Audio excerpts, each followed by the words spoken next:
I'd like you to close your eyes for a minute and think of a group that you belong to. Now, this can be any group. It can be your workplace, it can be a volunteer club, it can be a sports league. Doesn't matter. Any group where you and your peers work together towards goals. Now, I'd like you to think of a person in that group who's a hard worker, somebody who's busy, engaged, somebody who's a peer, somebody you respect. Do you have somebody in mind? Hopefully you're not just thinking about yourself. Okay, if so, open your eyes. I'd like you to buy that person a coffee because they're going to be your ally for future change. A few years ago, I was working on a library project with a team. We were putting in some significant changes to streamline services for library users. However, I wasn't having a lot of luck with my changes. I tried everything: incentivizing, modeling, deadlines. Nothing worked. Well, at about the same time, I was reading through some business literature for another project, and I came to realize I needed a change champion. Why? Because I wasn't as influential as I thought I was. So, how do organizations enact change? What are the techniques they use? Well, we talked about some of the ones that I used earlier, but there's also appeals to logic and emotion. There's goal targets, there's modeling, and there's also sanctions, which we know better as punishments and rewards. You can also use change agents. These are people that work with your change team to shepherd through the process and advocate for the strategic goals that this change will achieve.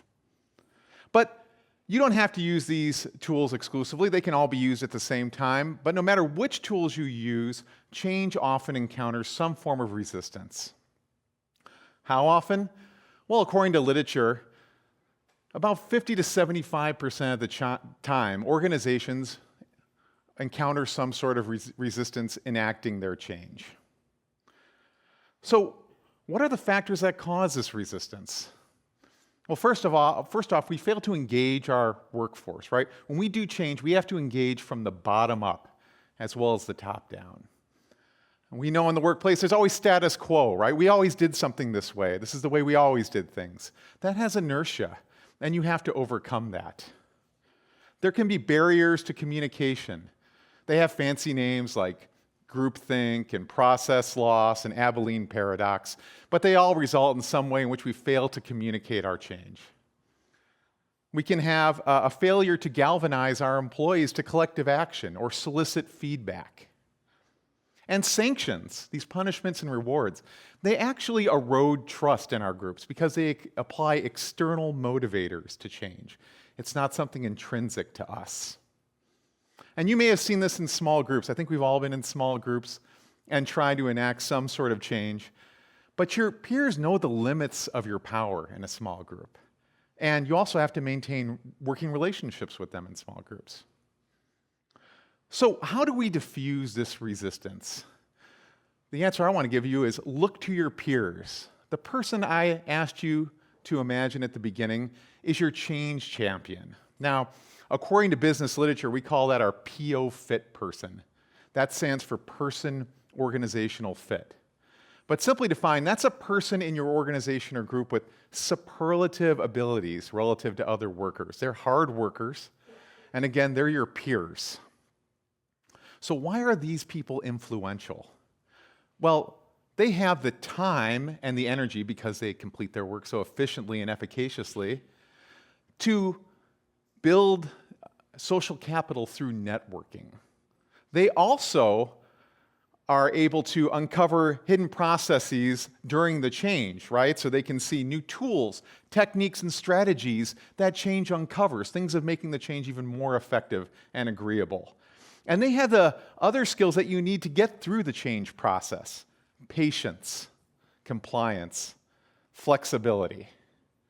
So this is the person that's going to communicate on your team's behalf. This is the person who's going to model desired behaviors.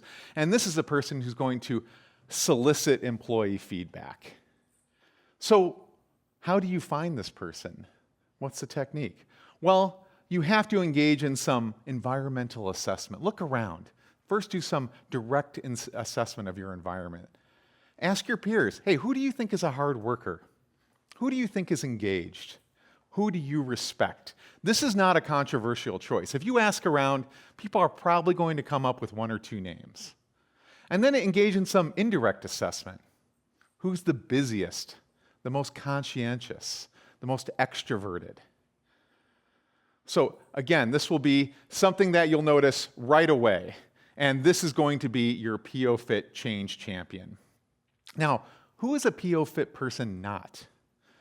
Well, they're not a lackey, a tool, or a spokesperson. They're not a manager or an administrator. I've already said this person is a peer.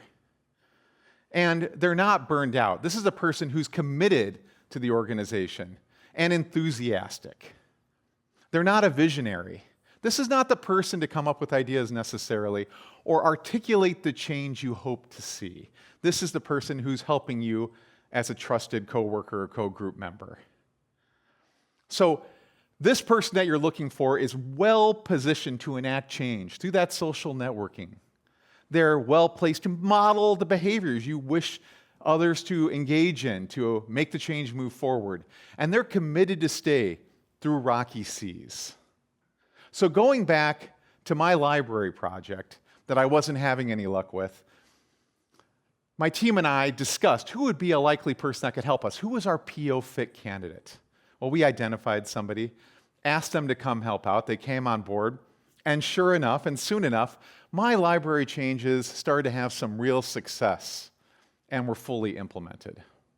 Now, I've continued to use this approach in my professional life. Just this last month, a team and I sent out a grant initiative here at Elmhurst University, and we did receive some responses in the form of grant applications, but it wasn't as many as we'd hoped for. So we got together and we discussed among the faculty who would be our proper PO Fit person. We agreed on a name, asked them to participate, and when they came on board, we had them send out an email exactly like we sent out to our entire faculty. Exact wording, exact structure. The only difference was it was a personal appeal from our PO Fit candidate at their bequest. And as a result, grant applications increased 200%.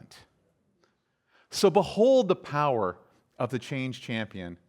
And here's hoping I changed your mind just a little bit about small group change. Thank you.